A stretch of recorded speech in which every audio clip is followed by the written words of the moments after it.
Assalamualaikum warahmatullahi wabarakatuh. Semoga semua kebaikan terlimpah kepada kita semua. Amin ya robbal alamin. Dikisahkan ada sebuah negeri yang sangat memuliakan Abu Nawas, di mana rakyat negeri itu menganggap Abu Nawas sebagai ulama sufi yang sangat alim. Bahkan rajanya sendiri begitu mengidolakan Abu Nawas, hingga pada suatu ketika pergilah Abu Nawas ke negeri tersebut. Tujuannya adalah untuk menyadarkan mereka bahwa dirinya adalah manusia biasa yang tak luput dari kesalahan dan dosa, dan meminta maaf kepada mereka agar tidak berlebihan memuliakannya. Setibanya di sana, ia disanjung dan dieluk-elukan oleh penduduk negeri. Kemudian Abu Nawas dipersilahkan untuk memasuki salah satu rumah warga, di mana di dalam rumah tersebut sudah tersedia berbagai macam hidangan yang istimewa. Begitulah sambutan warga kepada Abu Nawas yang mereka puja. Bahkan saking memujanya, air basuh bekas tangan Abu Nawas menjadi rebutan orang-orang. Mendapati perlakuan yang berlebihan membuat Abu Nawas merasa risih. Ia sama sekali tidak suka dengan sambutan yang diterimanya. Ia pun mencari cara agar penduduk negeri tersebut jangan terlalu memujanya. Lalu salah satu dari mereka memberitahu Abu Nawas bahwa sebentar lagi raja mereka akan datang menemuinya. Kesempatan ini langsung dimanfaatkan Abu Nawas untuk memulai rencananya. Singkat cerita, datanglah sang raja dan memasuki rumah di mana Abu Nawas berada. Sang raja juga ingin menyambut Abu Nawas dengan mengajaknya ke istana. Kemudian saat sang raja memasuki rumah, Abu Nawas seolah-olah tak peduli. Ia tetap meneruskan makannya. "Mana Abu Nawas?" tanya sang raja. "Itu dia orangnya Paduka," jawab para warga. "Yang sedang makan itu?" tanya sang raja memastikan. "Benar yang mulia," jawab mereka. Melihat Abu Nawas yang tak menghormati dirinya, sang raja menjadi tersinggung dan emosi. "Orang seperti dia tidak punya kebaikan sedikit pun," ucap sang raja. Ia pun meninggalkan rumah tersebut. Ketika sang raja telah berlalu, Abu Nawas pun berkata, "Segala puji bagi Allah yang telah membuat raja pergi dari tempat ini sambil mencelaku." Tentu saja perkataan Abu Nawas membuat para penduduk menjadi jengkel kepadanya. "Hai Abu Nawas, dia mencelamu karena kau tak punya sopan santun. Dia itu seorang raja Abu Nawas. Harusnya kamu menghormati dirinya," ujar salah satu warga. "Ketahuilah Abu Nawas, bila saja engkau mau menghormati raja kami, tentu kami akan lebih memuliakanmu. Sekarang kami sudah tak peduli denganmu. Kami tak lagi menaruh rasa hormat kepadamu," kata warga yang lain menimpali. Dan semenjak kejadian itu, penduduk negeri tersebut tak lagi memuja Abu Nawas secara berlebihan. Kisah selanjutnya, menjelang hari ulang tahun kota Baghdad, Baginda Raja membuat perlombaan sulap yang akan diadakan di tengah alun-alun. Hal ini bertujuan untuk menghibur seluruh rakyatnya. Barang siapa yang berhasil membuat Baginda Raja takjub, maka dialah pemenangnya, dan tentunya akan diberi hadiah pundi-pundi uang yang banyak. Abu Nawas yang mendengar kabar tersebut berinisiatif untuk mengikuti perlombaan sulap. Namun rencana Abu Nawas ini malah ditertawakan oleh kawan-kawannya, terutama oleh Abu Jahil. Ia langsung mengejek Abu Nawas. "Memangnya kamu bisa sulap, Abu Nawas? Kamu dan keledaimu otaknya tak jauh beda." Tawa mereka pun kembali pecah. "Kalian lihat saja nanti, aku pasti akan menjadi juaranya," ujar Abu Nawas. "Sudahlah Abu Nawas, kau tak usah bermimpi. Aku akui kamu memang cerdik, tapi ini sulap Abu Nawas, sulap. Kau tahu kan sulap? Untuk bisa menguasai sulap harus punya keahlian," kata kawan yang lain. Akan tetapi Abu Nawas tak menghiraukan perkataan mereka. ia tetap bertekad untuk mengikuti perlombaan tersebut. Dan hari yang ditunggu-tunggu pun telah tiba. Semua orang ramai berkumpul di lapangan. Pesulap pertama mempertontonkan aksinya. Yang ia pegang seketika berubah menjadi tongkat. Para penonton pun bertepuk tangan dan memuji kehebatan pesulap pertama. Pesulap kedua tak mau kalah. Ia maju dan mempertontonkan aksi sulapnya. Dengan topi yang dibawanya, ia bisa mengeluarkan bermacam-macam benda, dari mulai kartu, tongkat, sampai burung merpati. Begitu pula dengan pesulap ketiga dan seterusnya. Masing-masing mempertontonkan aksi sulapnya yang memukau. Baginda Raja pun merasa terhibur dengan perlombaan sulap tersebut, hingga pada akhirnya tibalah giliran Abu Nawas. Awalnya Baginda Raja terkejut dan heran. "Kau yakin bisa sulap, Abu Nawas?" tanya Baginda Raja tak percaya. "Tentu saja, Paduka. Paduka pasti akan terpana," jawab Abu Nawas dengan penuh percaya diri. "Baik, kau saya perbolehkan ikut. Tapi awas, kalau sampai membuatku kecewa, kau akan saya hukum," ancam Baginda Raja. "Ini tidak adil, Paduka. Kenapa hanya saya yang dihukum, sedangkan pesulap lain dibiarkan?" protes Abu Nawas. "Mereka itu beda, Abu Nawas. Meskipun mereka gagal jadi juara, setidaknya mereka berhasil menghibur warga. Tapi kalau kamu bisa saja malah merusak suasana," ujar Baginda Raja. "Ya sudah, sekarang tunjukkan aksi sulapmu," perintah Baginda Raja. Kemudian Abu Nawas membawa peti dari kayu yang berukuran tidak terlalu besar. Peti tersebut lalu dibukanya. "Lihatlah, di dalam peti ini ada seekor burung merpati. Apa kalian melihatnya?" tanya Abu Nawas kepada para penonton. Serentak mereka menjawab, "Iya, kami melihatnya." Abu Nawas pun segera menutup kembali petinya. Lalu dengan mulut komat kamit seperti mbah dukun, Abu Nawas berpura-pura meramalkan mantra. Setelah selesai dengan aksinya, ia kembali membuka peti tersebut. Tiba-tiba burung merpati yang ada di dalam berubah menjadi kucing. Seluruh penonton pun berdejak kagum, termasuk Baginda Raja sendiri. "Ini sih bukan sulap, Abu Nawas, pasti pakai ilmu sihir," kata salah satu penonton. Tapi lain lagi dengan Baginda Raja, ia masih tidak percaya dengan akal bulus Abu Nawas. "Coba periksa peti itu, pasti burung merpatinya masih ada," perintah Baginda Raja kepada pengawalnya. Namun setelah diperiksa bolak-balik, si pengawal tidak menemukannya. Tak puas sampai di situ, kemudian Baginda Raja sendiri yang memeriksanya dan hasilnya pun sama. Ia tidak menemukan burung merpati tersebut.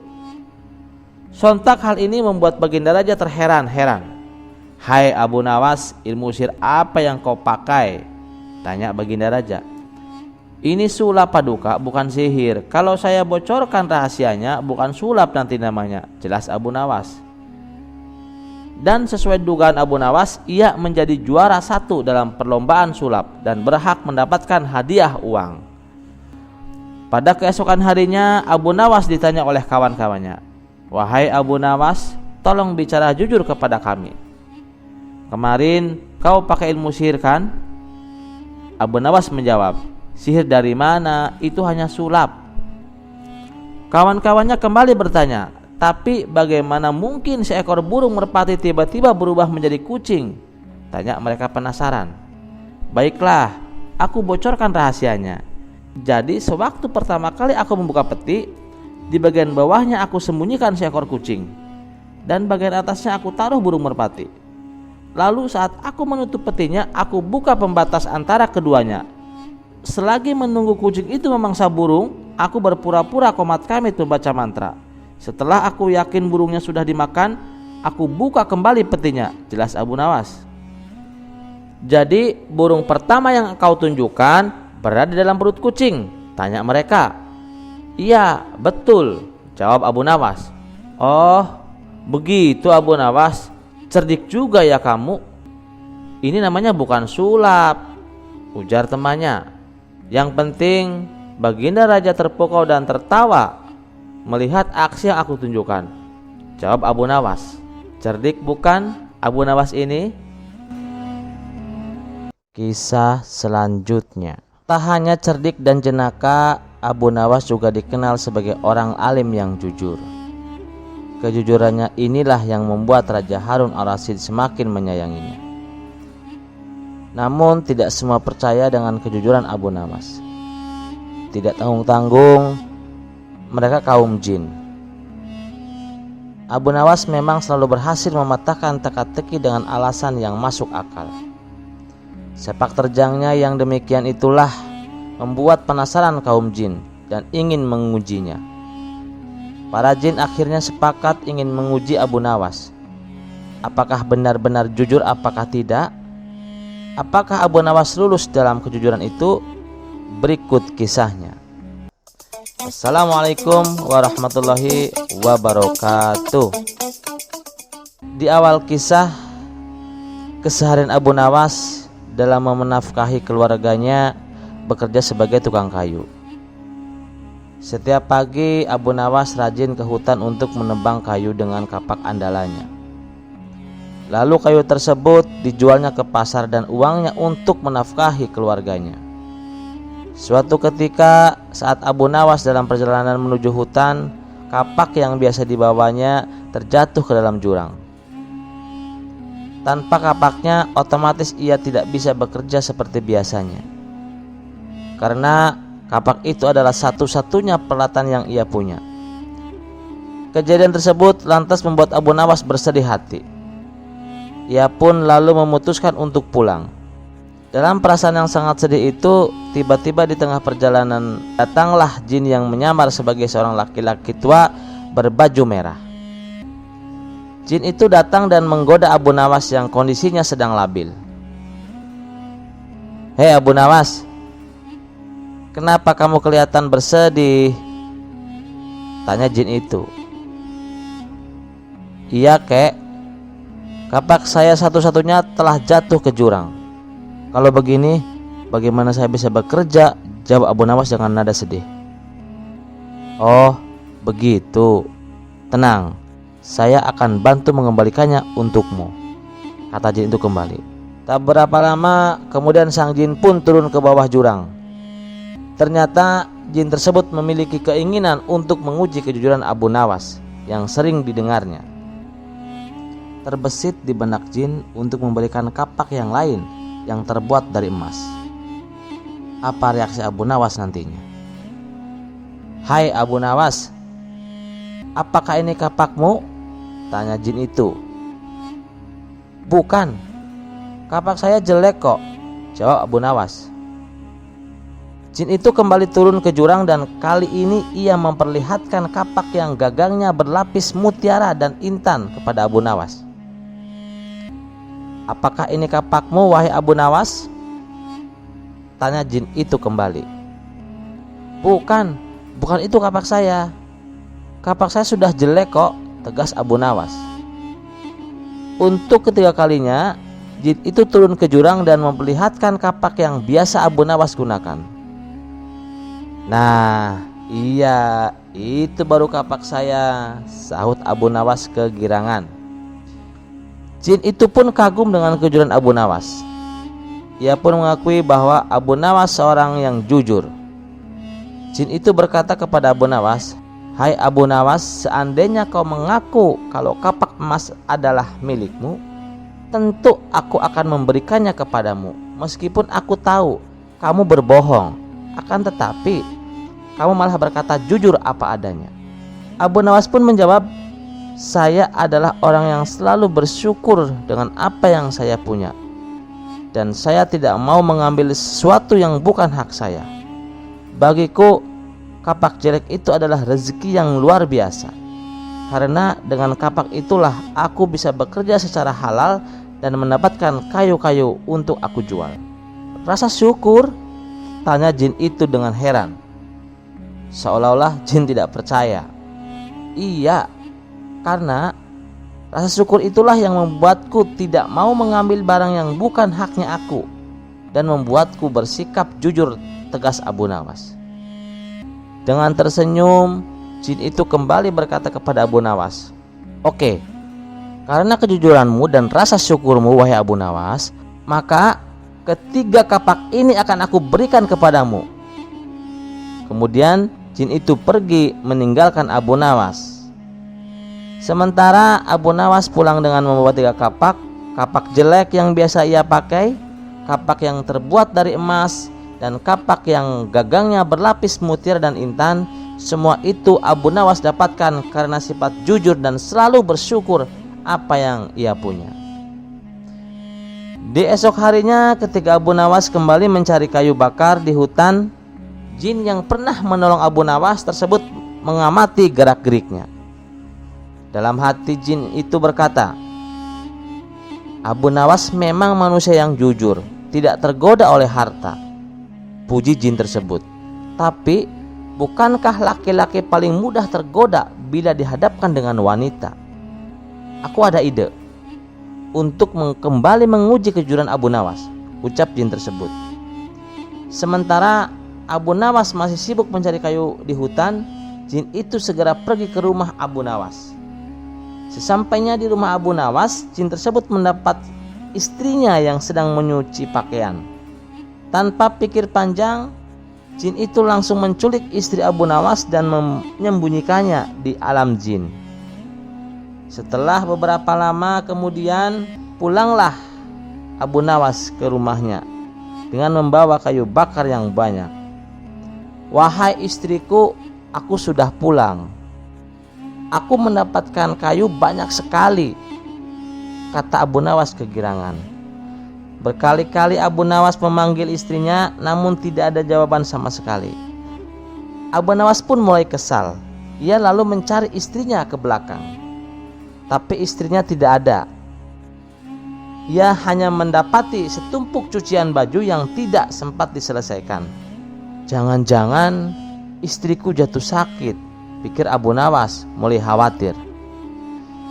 Ia segera bergegas menuju kamar, akan tetapi di kamar pun istrinya tidak ada.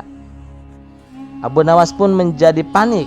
Ia mencoba mencari ke seluruh ruangan, namun ia tak juga menemukan istrinya. Abu Nawas lalu bertanya kepada para tetangga tentang keberadaan istrinya. Akan tetapi tak ada satupun dari mereka yang tahu atau bahkan sekedar melihatnya. Kamu di mana wahai istriku? Ucap Abu Nawas dengan raut muka yang sedih. Di saat ia sedang termenung di depan rumahnya, datanglah jin yang menculik Abu Nawas. Dengan menyamar sebagai kakek tua dengan baju yang sama, baju merah. Hai Abu Nawas, kenapa kamu terlihat murung? Tanya kakek tua itu. Istriku hilang, kek, dan aku tidak tahu di mana, jawab Abu Nawas. Oh begitu, aku bisa mengembalikan istrimu, kata kakek itu kepada Abu Nawas. Apakah kamu mau? Tanya kakek itu melanjutkan. Tentu saja, saya pasti mau, jawab Abu Nawas. Sejenak Abu Nawas terdiam dan teringat dengan si kakek tua. Bukankah orang ini kakek tua sakti yang tempo hari menolongku mengembalikan kampak hilang? Hilangnya istriku pasti perbuatan kakek tua ini. Ia ingin mengujiku lagi, pikir Abu Nawas. Hai Abu Nawas, mau ditolong? Kok malah melamun? Ayo cepetan ikut aku, ajak kakek tua itu. Abu Nawas pun berjalan mengikuti kakek tua tersebut. Setelah sampai di tempat yang sepi, kakek itu berkata kepada Abu Nawas, kamu tunggu di sini dulu, aku akan pergi sebentar. Tak lama berselang, kakek itu kembali bersama seorang wanita cantik jelita, laksana putri kerajaan. Hai Abu Nawas, apakah ini istrimu? Tanya kakek tua itu. Abu Nawas memandang wanita itu dari ujung rambut sampai ujung kaki. Iya benar, itu istriku, jawab Abu Nawas singkat. Mendengar jawaban Abu Nawas, jin yang menyamar menjadi kakek tua tampak marah. Kamu bohong Abu Nawas. Aku tahu kalau ini bukan istrimu. Kali ini kamu tidak jujur gara-gara wanita. Dasar buaya darat, ucap kakek tua penuh emosi. Tenang dulu kek, jangan emosi begitu. Sebenarnya aku tahu itu memang bukan istriku. Tapi kakek ingatkan tempo hari ketika kakek membantuku mengembalikan kapak. Nah, dari itulah kalau aku menjawab bukan, pasti kakek akan kembali dengan wanita kedua yang lebih cantik dari wanita pertama.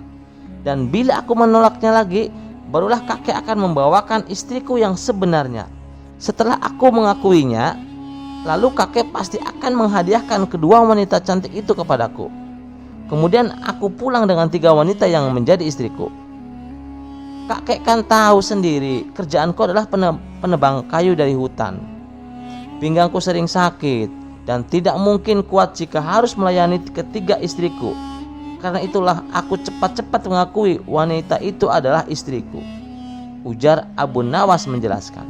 Kakek tua pun langsung tertawa terpingkal-pingkal mendengar alasan Abu Nawas. Baiklah, aku kembalikan istrimu. Ternyata kamu bukan hanya jujur, tapi kamu juga cerdik, Abu Nawas. Jin yang menyamar menjadi kakek tua tersebut kemudian menghilang seketika. Terima kasih sudah mendengarkan cerita pengantar tidur ini. Semoga teman-teman semua selalu diberi kesehatan dan dimudahkan rezekinya. Amin ya robbal alamin. Mimpi indah selalu menceriti Anda. Sampai jumpa di cerita selanjutnya. Jangan lupa like dan subscribe channel Teman Mimpi. Wassalamualaikum warahmatullahi wabarakatuh. Terima kasih sudah mendengarkan cerita pengantar tidur ini.